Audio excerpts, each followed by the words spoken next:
The Minister of Finance, Budget and National Planning of Nigeria, Mrs. Zainab Ahmed, has said the federal government will henceforth accompany its annual budget with finance bills.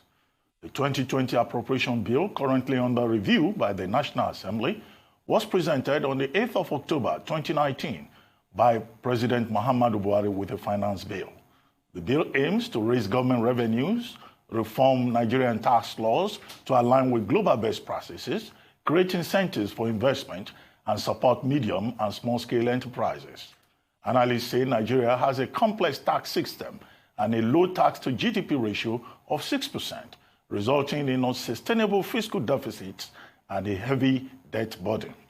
The Minister of Finance, Mrs. Ahmed, has also said that the federal government is targeting a tax-to-GDP ratio of 15% by 2023, implying additional annual revenues of over $45 billion in just 4 years. Well, Emeka Onwuka, partner and also head of private clients and family wealth at Anderson Tax LP, is going to join us as we look at the various implications of this bill and what it portends for the Nigerian economy as well. And moving on today, we shall be speaking with legal practitioner Salifu Oguche Usman on the return on the Kogi election rerun, while Chike Oge, former commissioner for information in Delta State, will be here as we discuss governance in Nigeria. We'll also be catching up on news-making headlines across the globe and review the newspapers with the Rise News analyst Emmanuel Efeni, and also look at what's trending around the world today. It's going to be all of that and a whole lot more today on The Morning Show.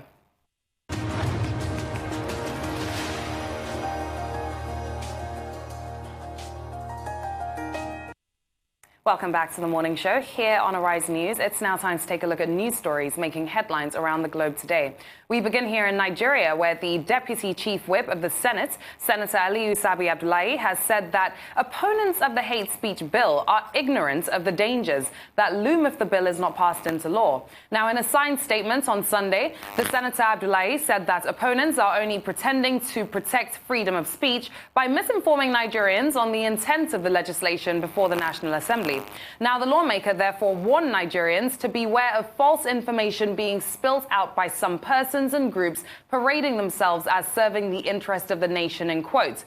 Senator Sabi Abdullahi said that persons with strong bias are capable of escalating ethnic and also religious violence are infiltrating the media. Now, according to him, such persons and groups too are opposed to the passage of a hate speech law by the National Assembly, as the same is going to put an end to their trade that depends on using ethnic and religious bias for the realization of self-serving interests. Now, Doctor, when I saw this statement, personally, I didn't necessarily agree with the context that Senator Sabi Abdullahi has kind of put out here. And this is because he also came on our show last week or the week before to also put across his points on this particular bill. And in as much as he did do a good job in kind of outlining his reasons for it, I don't think he's still brought over public interest. And I don't think he's understanding the points here. What is your take on this? Well, I think Senator Sabi Aliyu Abdullahi is in order for him to defend what he has proposed.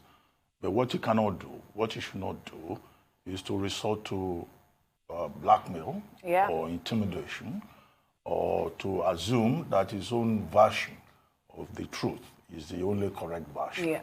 So that's my concern with the way he has spoken.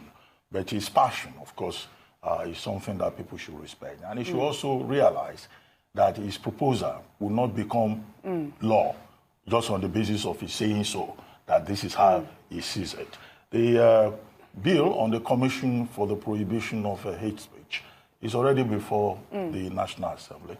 It's passed through second reading in the Senate. It will be available for public hearing, for inputs from other Nigerians. And I think that you should respect the right of other Nigerians to be part of the conversation. Yeah. Nobody is arguing against the fact that, yes, hate speech can be a problem. It could lead to violence, it could lead to disruption. And in fairness to him, he cited two reports. One report by the U.S. Commission on religious freedom and information. And in that report, there was an expression of concern about the effect that dangerous speech could have, particularly in an area of Nigeria, in central Nigeria. And he also cited a similar report by the Center for Technology and Development, indicating that hate speech will indeed be harmful. I don't think that, anybody will argue against that. Most people believe and they're convinced that hate speech indeed could be a problem, particularly when it takes on ethnic and religious coloration. So there could be implications for the stability of the society. But when you want to regulate speech, then of course you create a problem in terms of, how do you define the limits for freedom of expression? How do you prevent a situation whereby you end up gagging people? And what is the proper definition of hate speech? I don't think that he has responded to many of the posters that have been raised by Nigerians reacting to this. And then what is the guarantee that even if the law is passed, it will not be abused? And the definition of hate speech will become infinitely elastic. I mean, one priest was in the papers during the weekend, and he was saying it will even be very difficult for pastors to preach, to stand on the pulpit and speak truth to power, because they will not know what they will say that will be termed hate speech. Okay, so these are the issues. Some other people also say there are already adequate laws. You don't need to come up with laws that may be supernumerarious. Why don't you use existing laws? And there are persons who say that, look, we don't need a bureaucracy, a new bureaucracy to address this issue. And then, of course, concerns about the death penalty proposed. But he had already said that that will be reviewed, the death penalty will be withdrawn.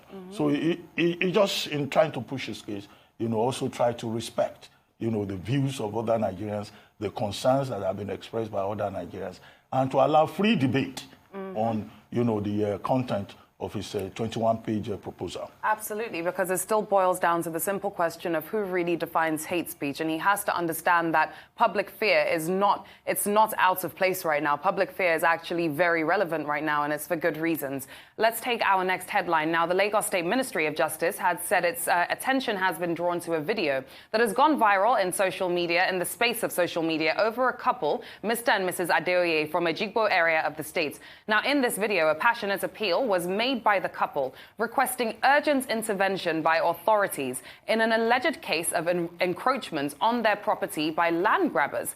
Now, in response to this particular appeal, the State Attorney General and also Commissioner for Justice, who is also the chairman of the State Special Task Force on Land Grabbers, Mr. Moyosore Onigbanjo, SAN, has ordered the immediate and full investigation into the matter. He has also contacted and invited the couple involved to a meeting at the ministry for further clarifications. Now, the attention of the Commissioner of Police has also been drawn to the alleged criminal activities of the individuals named in the video for appropriate actions. When contacted by Arise News, the Assistant Commissioner of Police, Frank Mba, the Force PRO, said in quotes, "We are working on it already.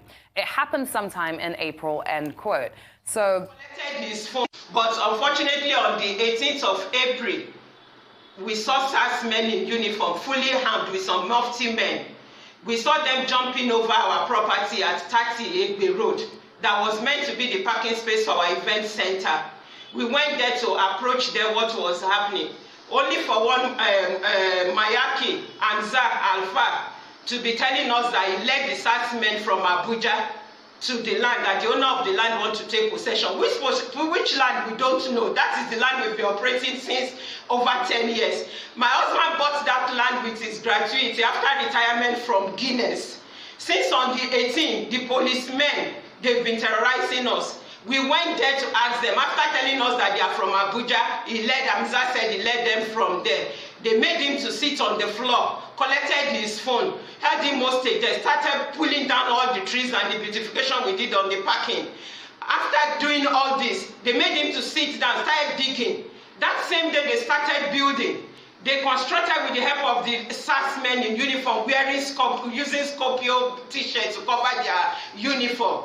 They started building. After several hours, they had to take my husband away to an unknown place. I ran out to Ejigbo police station to complain to the DPO.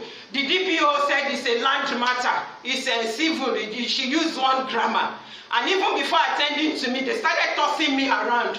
I went upstairs, go downstairs, running up and down. No attention was given to me by the DPO of Ejigbo. They didn't even allow me to write statements.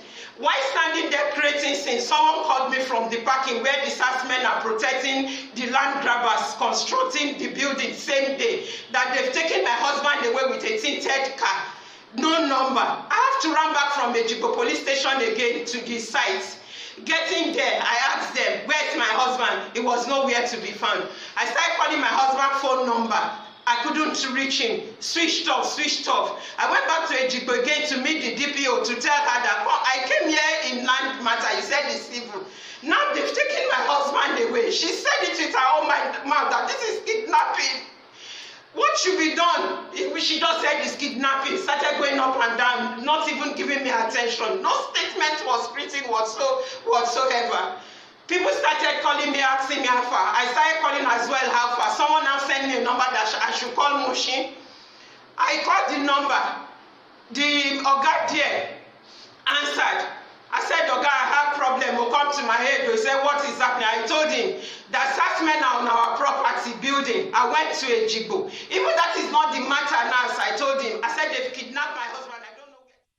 This is extremely worrying and sad. It's good that the government is taking this on, but this is as far back as April that the first reports of this that we are getting have come out, and we're at the end of the year now. But I mean, it's better late than never that the authorities, the relevant authorities are stepping into this. The Lagos Ministry of Justice and also the police have also said this will be investigated. And this is not an isolated case. There are many persons, either in Lagos State or in Ogun State, who are victims in the hands of these so-called land grabbers. In Yoruba, they call them Omonile, or they call them Ajagungbale. That's when you go and grab somebody's land with force, and you go as if you are going to fight a war. When they don't grab land, they also make it very difficult for people to construct buildings. In some parts of Lagos, Ikorodu, Aja, Ogijo, in many of these places, it's a nightmare to be able to put up a structure. Yeah. First, they will come, they will ask for money for the foundation. First, they will ask for money when you are doing decking. First, they will ask for money when you are roofing. On a regular basis, they will be coming around to harass either the owner of the property or harass workers on site. Sometimes they will even beat people up. Yeah. And I think it's because of this that in 2016, the Lagos State government enacted the Lagos State Property Protection Law of 2016. Subsequently, the Lagos State government also set up a task force, to check the menace of land grabbers. And that particular task force so far has received over 1,000 petitions since its establishment. And it has handled about 550 cases. It has arrested about 35 persons. And some of these persons have been taken to court. I mean, I even read one story of one notorious sake or mixed sake, whatever, who operates in a particular section of Lagos and who has become a terror, onto property developers. But however, what the task force has also made clear, and I think that the task force would still need to do a lot more in terms of enlightening the public, and giving people relevant information.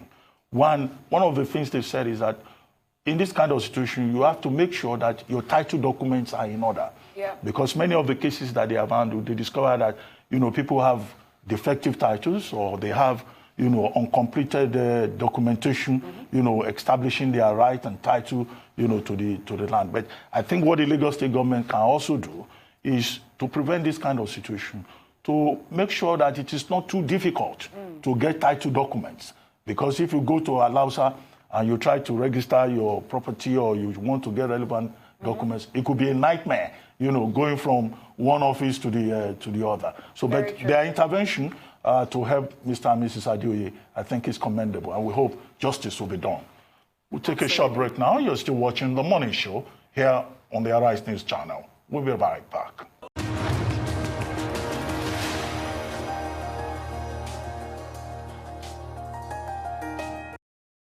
Welcome back to The Morning Show here on Arise News. We're still taking a look at news headlines. Doctor, did you want to add any more comments to the land grabbers situation?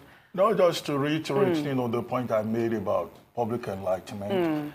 People, some people are probably not aware that there is a Lagos State task force on land grabbers and that they can seek help, and that in any case, their title documents, should be perfected. Yes. And that the relevant departments of government should always make it easy for people to, register titles instead of the red tape that surrounds it. To get a certificate of occupancy or governor's consent or any of those documents could be quite a nightmare. Very true. Very true. And the task force seems to be doing a good job getting through all these cases. You said about 550 so far the task force has been very productive.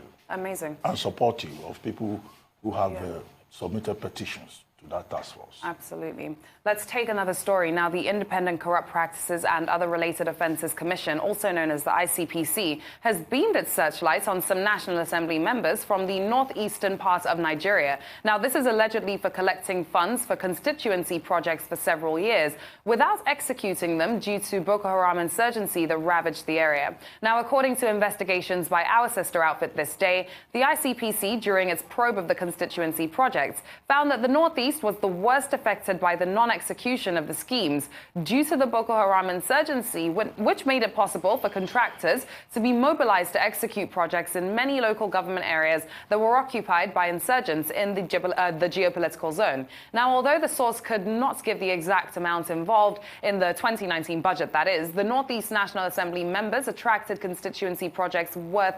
16.06 billion naira to that area, according to data from an ICPC report that's titled Breakdown of 2019 Zonal Intervention Projects Allocations. Now, but in a reaction on behalf of his colleagues from the zone, the senator representing Borno South Senatorial District and the chairman of the Senate Committee also on the Army, Senator Ali Ndume, told This Day that the ministries, departments and agencies, the MDAs, should be blamed for whatever lapses are discovered. So the point that Senator Ndume put out here is basically what we've heard echoed from senators anyway, who are looking at this situation and saying, hey, this is not on us, this is on the MDAs, and that's where the focus should be. But the ICPC has come out with this report, and I think there's a lot of validity here at the end of the day. Constituency projects were not executed based on the fact that there's been a lot of insurgency in that area. So let's answer some questions about that. Does it look like this is a case of force majeure? But, you know, that's not what the ICPC is saying. The ICPC is saying that, you know, in the northeastern part of the country and in other parts, that monies collected or earmarked for constituency projects were not spent. And this first came to light when the ICPC, the Independent Corrupt Practices Commission of Nigeria, when it launched its tracking report. You know, the ICPC had tried to track and monitor and do a comprehensive report on constituency projects. And when that was presented, it was President Muhammadu Buhari who first raised the alarm that in the last 10 years alone, about 1 trillion naira has been spent on constituency projects, and these constituency projects have not been of any impact. Some of them are not even seen, you know, at the grassroots level. These are projects that are supposed to serve the interest of the people. And that generated quite some debate at the time with you know, the House of Representatives, the Speaker of the House of Representatives, pointing out that, look, yes, we may hear 1 trillion, but in recent, only about 50% was disbursed, which will be about 500 billion naira. And many Nigerians say, okay, even if it's been 500 billion naira, we would like to know what was done with that 500 billion naira. And now the issue has come up again with the ICPC saying that the Northeast is the worst in terms of non-performance. But all the senators and members of the House of Reps, they continue to insist that they do not collect money. They do not appoint contractors. They only advise on the projects. That at the end of the day, you know, these projects, according to them and according to Senator Enyinaya Abaribe, who was on this program and who addressed the issue, you know, they said that, look, this is done by the ministries, departments, and agencies of government together with contractors. And you'll find that position now being maintained by Senator Ali Ndume. He is saying that, look, go after the ministries, departments, and agencies. Insurgency may have been a problem, but in some places where, you know, normalcy has returned, the contractors are already going to site, and that perhaps, you know, the ICPC or any other agency will need to track this more efficiently. And then he says to address this problem, he is going to propose a bill for the establishment of a commission whose main assignment will be to track constituency projects.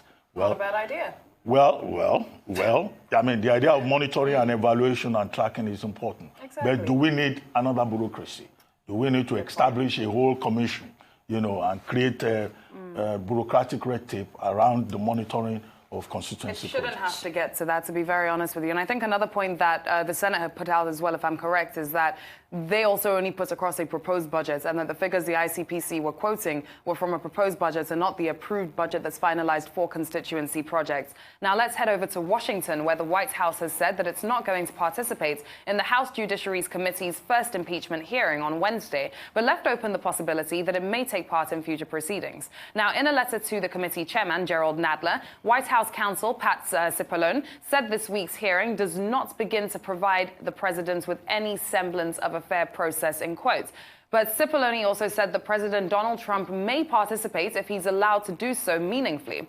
Nadler had invited Trump and his lawyers last week to participate in the hearing. It's going to occur one day after the House Intelligence Committee's votes on a report that's going to make the case for the president's impeachment.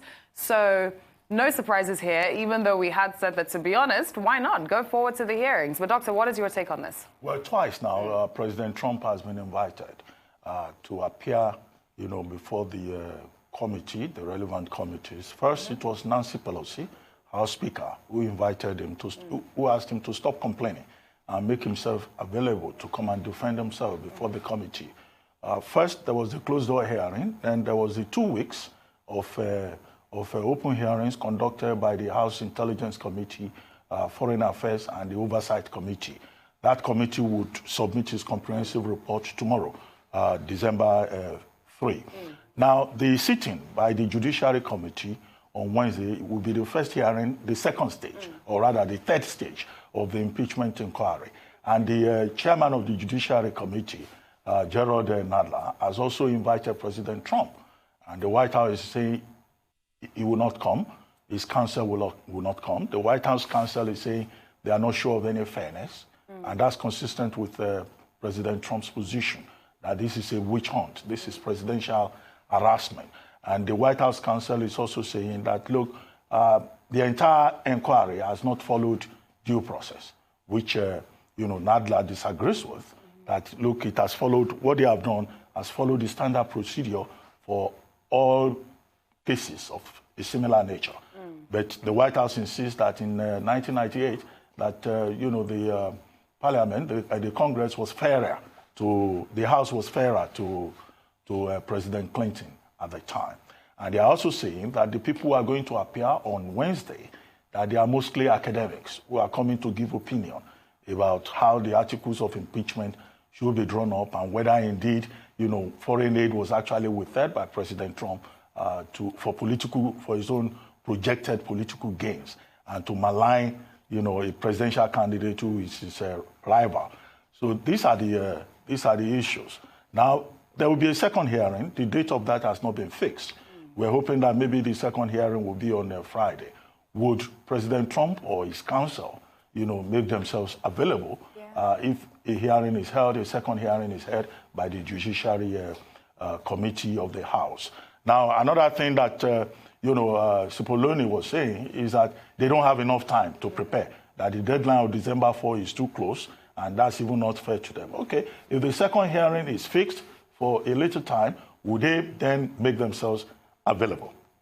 So this is the issue. But it looks like the House, has already would eventually, impeach President Trump, and then the matter will go for trial in the Senate. But would they be able to get enough numbers? I don't think so. I don't think so. If the miracle happens and they get enough numbers, then, of course, President Trump will become the first, American president to go through impeachment and removal.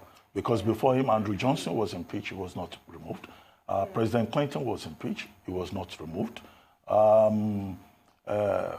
What's his name? Richard Nixon didn't even wait to be impeached before he resigned.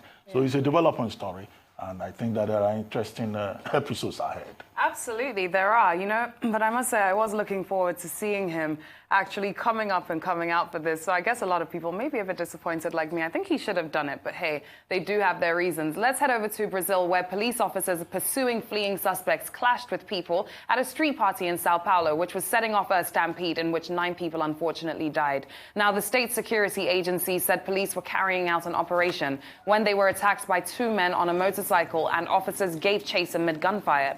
The suspects fled into the street party attended by thousands of people in the Parasopolis district. Police spokesman Emerson Macera said that officers were met with rocks and bottles, even as the suspects continued firing, and police responded by firing rubber bullets and tear gas.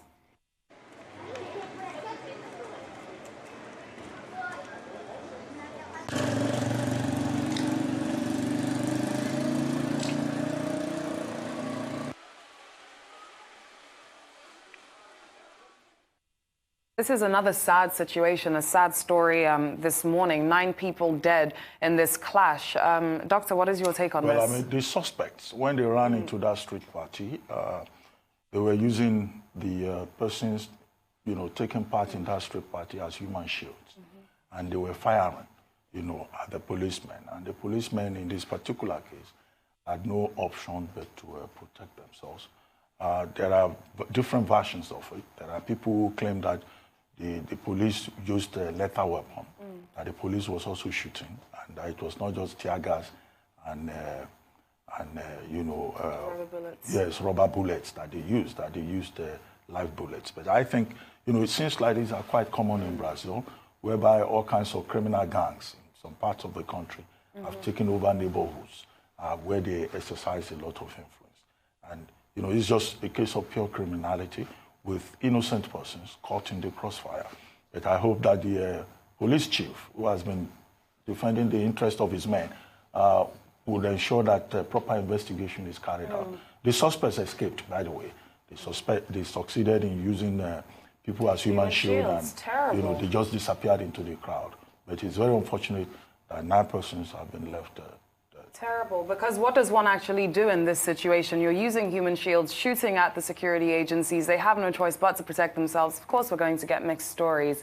Now, that is all that we do have on the news headline.